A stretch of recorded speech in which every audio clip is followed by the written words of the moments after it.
When I started watching True Detective, I was expecting an exciting thriller with great acting and a chilling atmosphere.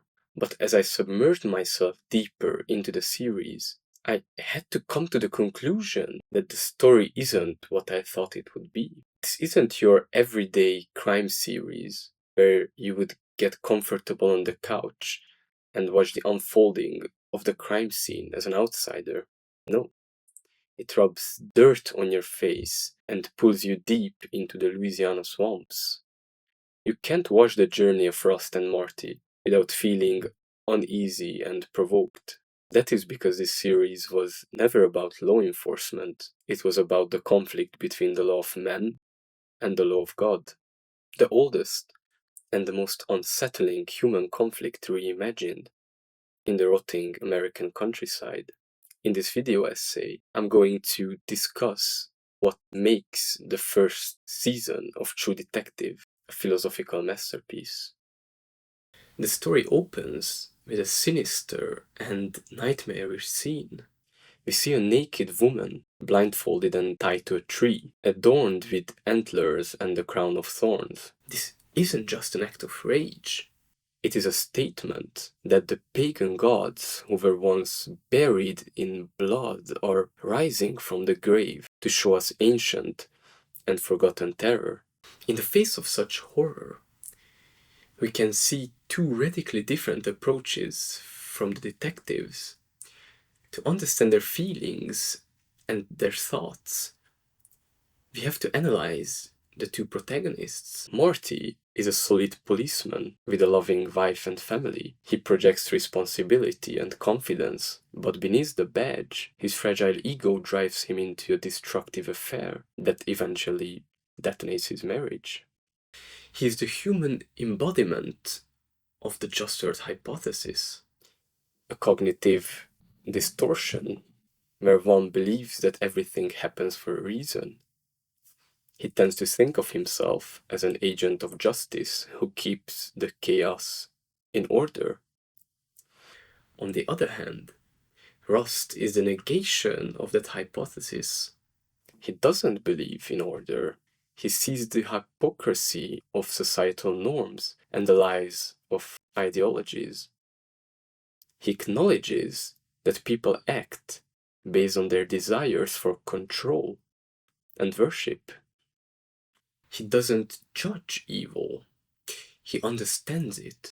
He becomes the bridge, the shaman, standing between parallel worlds of pagan spirituality and Christian society.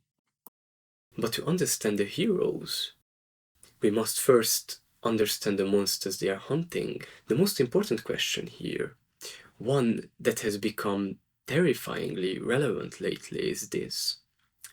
What is the promise of the occult, and why is it so seductive to those who seek power? First, we must define the worship presented in the series. It isn't pagan in a sense that people are worshipping nature and different gods of divine power. It isn't fully occult either, even though we can see a strong intent in desecrating Christian symbolism. It is a clever mix of religious ideas made to serve one thing, to elevate the partaker's ego above their conscience. This allows the predators to bypass the final barrier that holds them back. I am not talking about the law that already lies at their feet. I am talking about the internal mechanism of crime and punishment. The human psyche naturally deteriorates under the weight of evil. To overcome the guilt, the ritualists must dehumanize everyone. And since they cannot kill God literally, they must do it symbolically. They must ascend above God. And the only way to do that is to revile him and worship the dark. Louisiana being predominantly Christian, they must ridicule the most fundamental ideas of Christianity, justice and purity.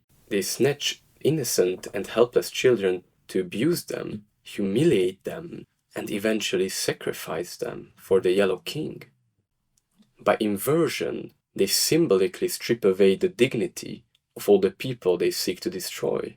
This is where the animal masks become a necessary tool. What they want is to feel like predators devouring prey, with no god left to punish them. Simply being the tiger is the only justification they need. With a clear understanding of the monsters, we must discover the true hero of the story, Rust Cohle. All throughout the series, there is one thought that tortures Rust more than any crime scene. What if life is nothing but a prison? What if we are cursed to live a pitiful life, conscripted into a fragile machine in the middle of a cruelly indifferent universe? Let's unravel the evolution of his battle against the crushing weight of existence.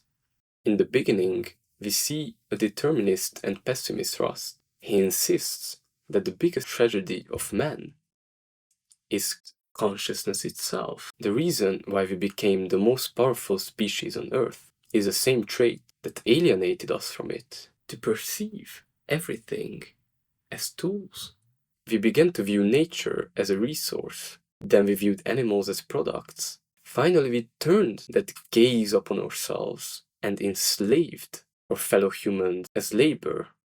As we objectified the world, we put our ego above it.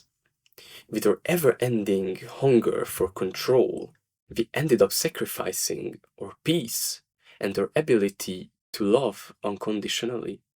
This tumorous growth of the ego led us to create civilizations, a stage where we take up masks and perform roles to fit in.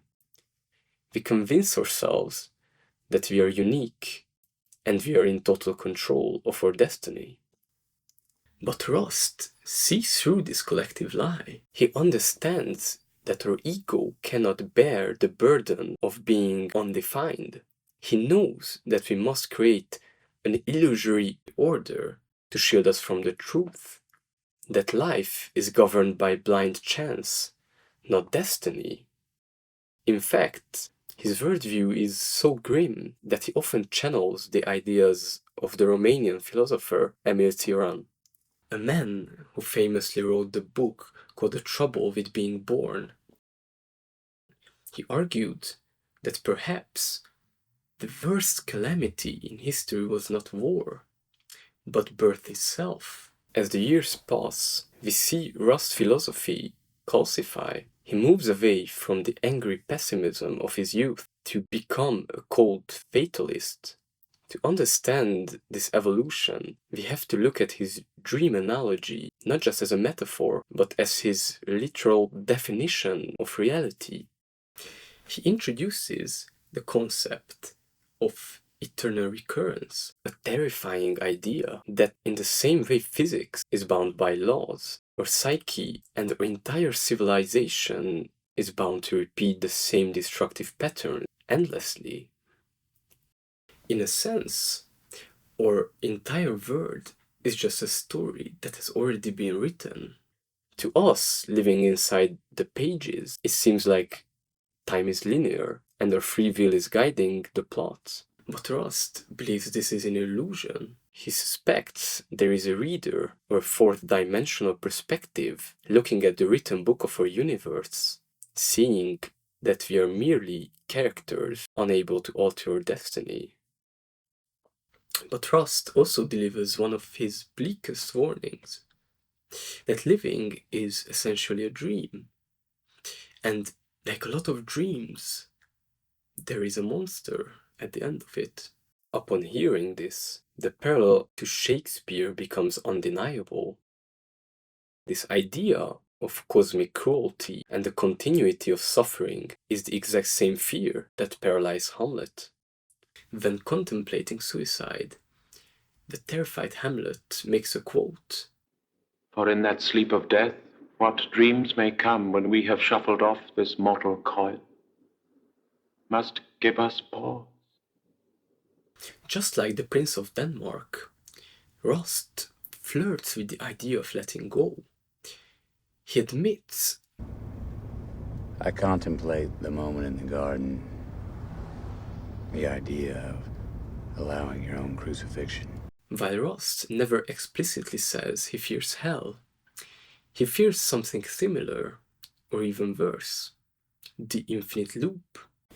Yet both men come to the same conclusion, disillusioned by all ideologies, stripped of all hope. They decide to do the only thing that retains a shred of human dignity, to fight the foulness. With this decision, the pessimist dies and something great is born. Let's examine how Rust evolves from a passive observer of the dark into the ultimate absurdist hero. His true coming of age arrives in the final episode.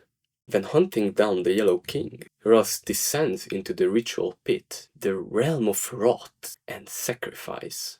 In the heart of the Devil's Nest, he confronts the physical manifestation of the monster.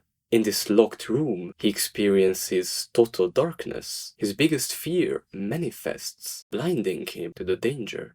The Yellow King drives a blade into his gut. Yet in the face of certain death, Rust refuses to yield. He strikes back. He refuses to give up his dignity. Even if he dies, he wants to die fighting the foulness. After killing the Yellow King, we witness the most iconic scene of the entire series. Outside the hospital, the Man of Steel finally breaks. He tells Marty that while he was between words, he felt the presence of his loved ones. For the first time in his life, Rust stops fighting. He lets go of his rigid worldview and surrenders to the darkness, fading into what he describes as a profound peace with his father and his child. But I could still feel her love there. Shortly after, he looks at the night sky and delivers his final verdict. Once there was only dark. Yes, any lights went in. This scene is a perfect mirror of Albert Camus' The Plague. Just two friends standing in the middle of an unwinnable, infinite fight. Yet they realize the fight is the only option because of love and because we cannot let the darkness win. To conclude, we must acknowledge the power of both sides. If evil did not grant control, we wouldn't have sacrificed to it since the dawn of time.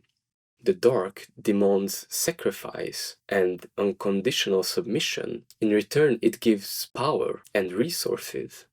On the other hand, light asks for nothing but courage. It wants us to feel love, and it wants us to fight the darkness. In the end, Rust sees that we have a choice. We can submit to the absurdity by becoming indifferent or by worshipping it, or we can rebel. Rust chooses to fight, and he wins. Not the war never ends, but he wins the battle. And with every battle won, there is a little bit more light in this world. And where there is light, there is no darkness.